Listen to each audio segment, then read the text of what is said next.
우리가 예수님에 대한 첫 번째 이해를 꼭 해야 되는 것으로 요한이 소개한 것은 말씀이 육신이 되었다라는 것입니다. 로고스가 이 땅에 오셨다라는 거죠. 이걸 예수님 버전으로 바꿔보면 무한하신 분이 한계 속으로 들어오셨다라는 겁니다. 제한받지 않으시는 분이 제한되는 자리로 들어오셨다라는 겁니다. 우리가 느끼는 그거죠.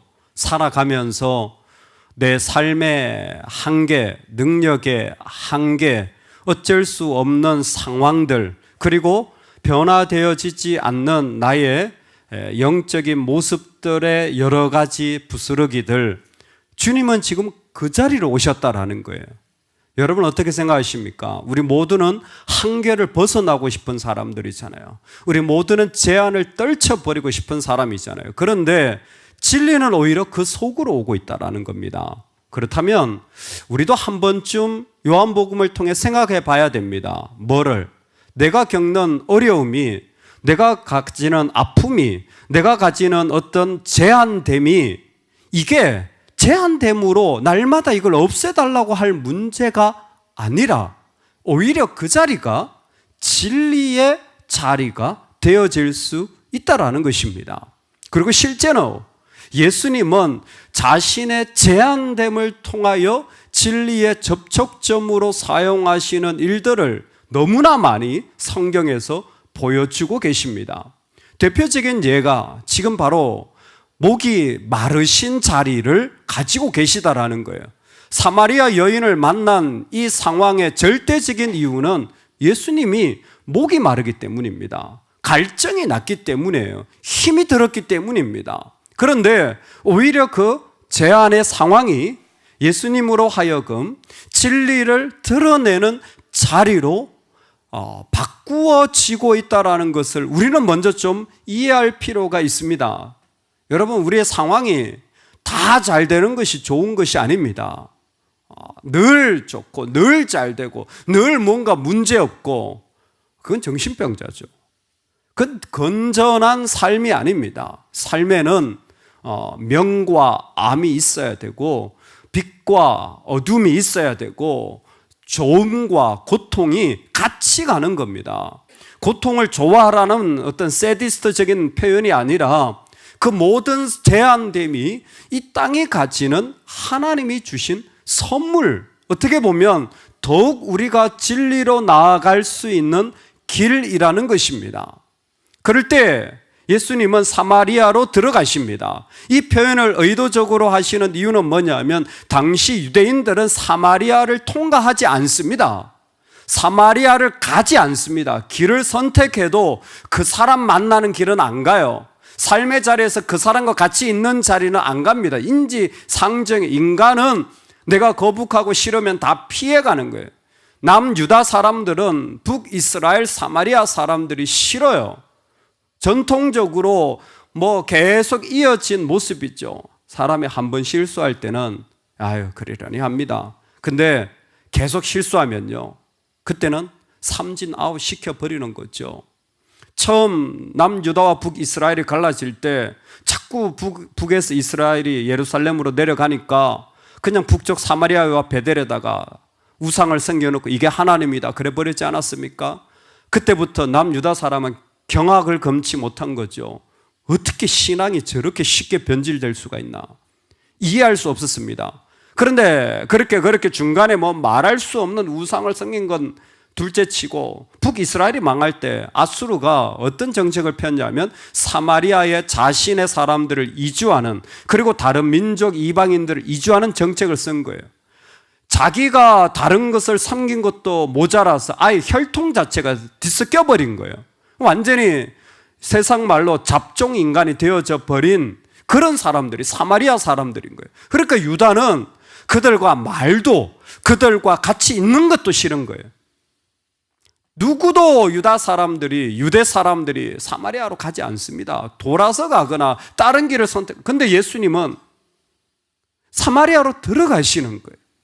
그러니까 사마리아 여인은 놀라 자빠지는 거예요. 어떻게 유다 사람이 사마리아 사람에게 말을 걸지를 않나. 당시 랍비들은 절대로 여자에게 말 걸지 말라는 거예요. 왜? 하등하고, 왜? 계속 문제만 만드니까. 이런 가르침이 그대로 있는 문화적인 상황 속에서 유다 남자가 사마리아 여자에게 말을 거는 거예요. 물을 좀 달라는 거죠. 예수님은 그 문화적인 모든 장벽과 한계 속에 의도적으로 들어가고 계시는 것 같습니다. 그 아픔 속에 의도적으로 들어가고 계신 거예요.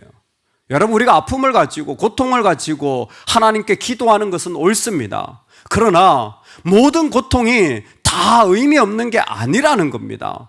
어떻게 보면 그 고통이 우리로 하여금 정말 하나님께 정말 진리로 인도함을 받고 있지는 않는지 살펴볼 믿음의 눈은 필요한 것 같습니다. 그것이 옳다라는 것이 아니라, 그 고통이 맞다라는 것이 아니라, 우리는 연약함 속에서 살아가는 인간이기에 그런 것들을 통하여 더욱 하나님께로 나아갈 수밖에 없는 진리로 인도함을 받고 있지는 않나. 예수님 지금 그러고 계시거든요. 사마리아로 들어가고 계시는 겁니다. 그 사마리아 여인에게 말을 하고 있을 때 그 여인은 너무나 놀라운 충격적인 이 문화적인 이 그 장벽을 뛰어넘는 예수님을 보면서 마음이 너무나 놀란 거죠. 물을 좀 달라. 주여, 물을 길을 걸어도 없고 이 우물 깊은데 어디서 당신이 그 생수를 얻겠나이까? 내가 누군지 아니?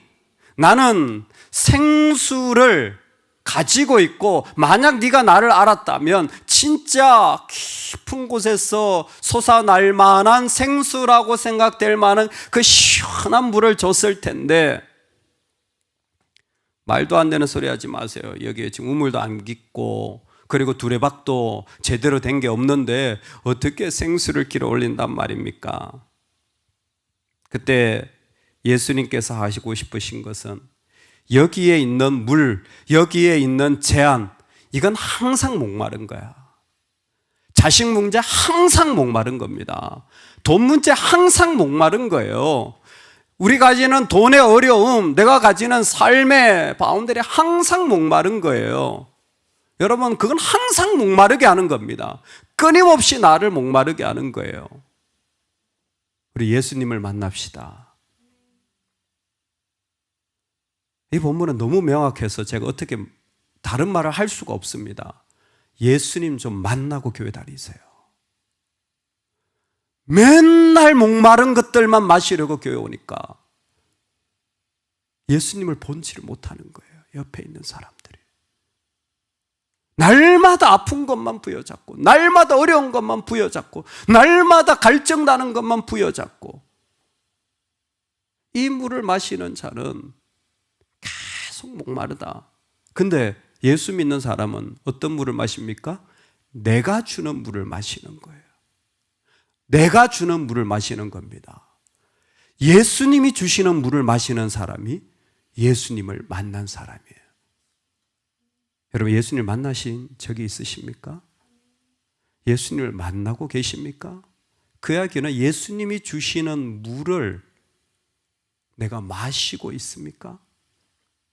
날마다 갈증나는 물들을 마시는 이야기들 속에 예수님은 내가 주는 물이 있다라는 거예요. 내가 주는 물이 있다라는 거예요. 그 한계의 접촉점에서, 그 한계의 목마름 속에서 이거 말고 예수님에게서 오시는, 예수님이 주시는 물이 있다라는 거예요. 예수님이 주시는 물이 뭡니까? 분명합니다. 성령입니다. 성령입니다. 예수님이 주시는 물은 성령이에요.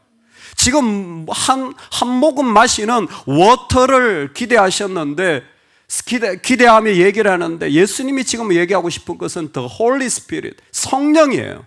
그래서 이 이야기는 7장에서 다시 반복됩니다. 누구든지 목마르거든 내게로 와서 마셔라. 그 배에서 생수의 강이 흘러나리라. 즉, 이거는 두레박으로 일컫는 그런 셈이 아니라 그 안에 성령이 계시고 그 성령이 끊임없이 자가 발전하여서 계속해서 말할 수 없는 만족을 그 가운데 이끌어내신다라는 거예요. 이게 예수님 만난 사람이에요. 종교인들은 이걸 모릅니다. 종교인들은 이걸 몰라요. 종교인들은 와서 내 목마름만 해결하면 돼요. 근데 예수님을 만난 사람들은 그 안에서 시원하게 날마다 내 영혼을 소생하고 날마다 내 삶을 만족하게 하고, 야, 내가 얼마나 감사한 줄 아니? 야, 내가 얼마나 기쁜 줄 아니? 엄마가 뭐 기쁠 일이 있어? 엄마가 무슨 감사할 일이 있어? 날마다 다리도 절고, 날마다 몸도 안 좋고, 날마다 돈이 없어서 월세를 내는 거 힘들고, 날마다 그 가운데 자식들이 저렇게 속을 썩이는데 뭐가 엄마가 기쁠 일이 있어? 야, 무슨 얘기를 하니? 그건 나한테 문제가 아니야. 내 안에는 솟아나는 샘물이 있어. 예전에 교회에 6.25 사변 때 남편을 잃으신 권사님 한 분 계셨어요. 그때부터 혼자 사시면서 말할 수 없는 어려움을 혼자 겪으셨죠. 그 권사님을 뵈면 이 생수의 모습이 먼저 약간 좀 비춰지는 것 같아요. 항상 웃으세요. 제가 나이가 들고 알았어요. 얼마나 비참하게 사셨는지. 저희 동네에서는 다 알아요. 왜 못 물입니까? 혼자 땅도 없이, 그게 남의 땅을 빌려가지고 소작농으로 살아야 되는, 여자 혼자 농사를 지어가지고 자식을 키워야 되는 삶이 옆에서는 불쌍하기 그지없어요. 왜? 농사는 남자가 있어야 되거든요. 해보신 분은 알아요. 남자가 있어야 돼요. 소도 몰아야 되고 짐도 옮겨야 되고 쌀가마니도 옮겨야 되는데 그때마다 남들에게 부탁해야 되는 거예요. 힘이 없으니까. 얼마나 비참합니까?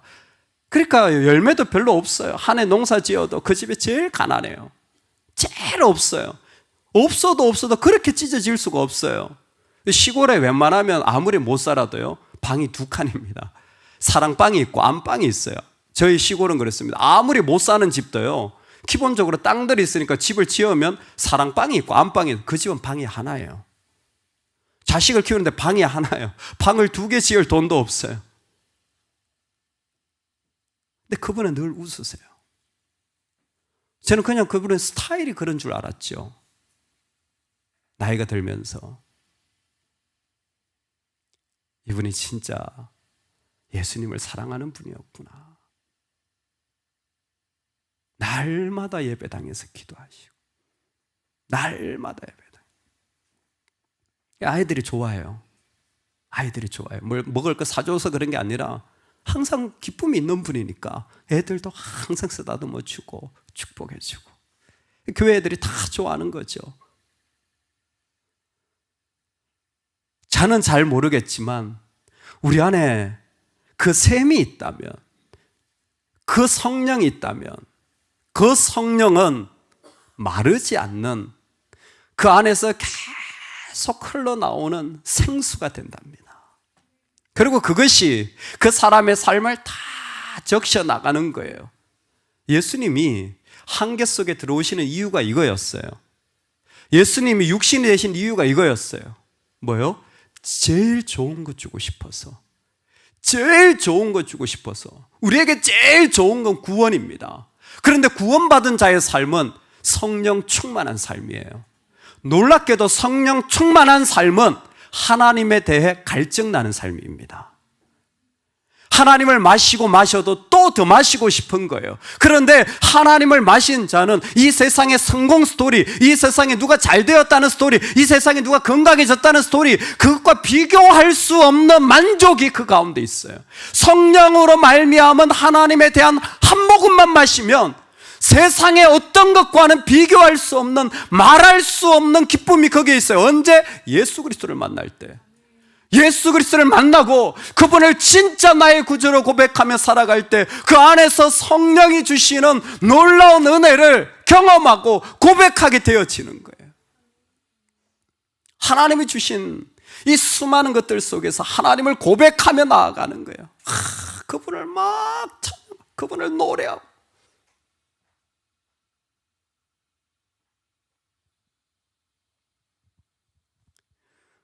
성령의 충만함을 통하여서 하나님은 이 땅에 가지고 있는 악함과 연약함의 자리에서 다시는 물을 기를 필요가 없는 그 물을 주려고 합니다.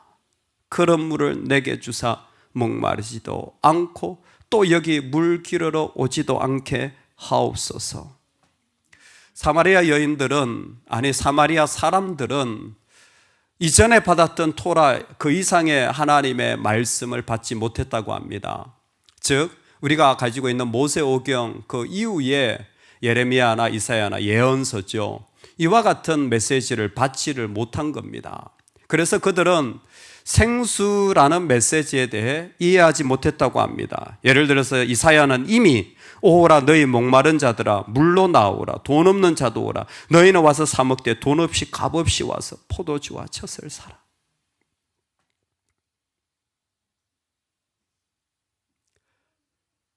돈 없어도 괜찮아.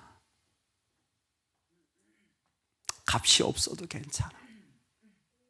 성령은 어디에서나 우리를 만족케 하여 주시는, 성령은 어디에서나 우리를 시원하게 하여 주시는 하나님의 능력이에요. 내가 더 나아지지 않아도 괜찮아. 값없이 와.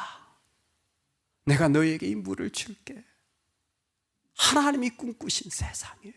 그리고 예수 그리스도는 그 하나님의 마음을 알고 이 땅에 오셨는데 사마리아 사람들은 이런 말을 들어본 적이 없어요. 이런 말을 들어본 적이 없어서 생수라고 말할 때는 자기가 알고 있는 한계 속의 물 외에는 더 이상 생각을 할 수가 없어요. 자기 한계 속에 있는 돈 외에는 더 이상 생각을 할 수가 없어요. 자기 한계 속에 있는 내 어려움 외에는 더 이상을 생각할 수도 없어요. 그래서 그 마법적인 물을 요구하는 거예요. 그런데 예수님은 그 사람에게 다가가서 영원히 있을 당신의 생수를 허락하여 주시는 거예요. 성령이죠. 그런 말미암은 기쁨인 겁니다. 요즘 운전할 때 음악을 틀어놓습니다.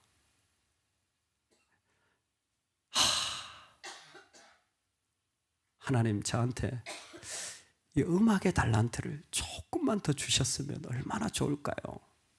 그런 생각이 들면서 음악 공부를 좀 해봐야 되겠다 이런 생각이 들어요. 왜 그러냐면 음악이라는 게 참 신기한 게 한번 그 멜로디와 그 가사가 들려지면요 그게 기억에 남아서 하나님을 생각하게 만들어줘요. 하나님을 생각하게 만들어줘요. 여러분 그렇지 않습니까? 오늘 새벽에도 오는데 주님 다시 오실 때까지 나는 이 길을 가 내 사모하는 주님. 어제 금요체라 말씀이 생각나서 아침에 오는데 주님 다시 오실 때까지 그 찬양이 있으니까 찬양이 흥얼거려지는 거예요. 이야, 이 한계와 문제들 속에서 찬양을 틀어놓으면요 찬양이 나로 하나님을 생각하게 만들어주는 거예요. 가만히 생각해보면 얼마나 대단한 능력인가. 그 문제만 보기 쉬운데 이 찬양이 그 주님을 생각하게 만들어주는 거예요. 저는 설교를 하는 사람이니까 모르겠어요. 설교를 듣고 그렇게 하나님 생각하는지는 잘 모르겠어요. 근데 찬양을 듣고는요 그냥 그 절로 떠오르는 거예요. 우와, 찬양을 좀 할 줄 아는 사람들은 아침부터 저녁까지 찬양할지어다. 정말 다윗이 성가대를 왜 세웠는지 이해가 되어져요. 정확하게는 모르지만 이해가 되어져요. 이렇게 하나님 생각하고 그 기쁨이 있는데 오늘 우리가 살아가면서 우리 안에 성령이 계시다면 그 성령은 마르지 않는 가장 좋은 샘물을 주시는 하나님이 되어주십니다. 예수님 그거 주려고 하신 거예요. 이런 걸 우리 잘 살펴보셔야 돼요. 예수님은 일부러 한계 속에 왔는데 우리는 자꾸 한계를 벗어나기만 하기를 원하는 거예요. 날마다 그 갈증 속에서만 산다면 예수님 없는 거예요. 예수님 없는 거예요. 근데 예수님이 계시다면 마르지 않는 셈이 있습니다.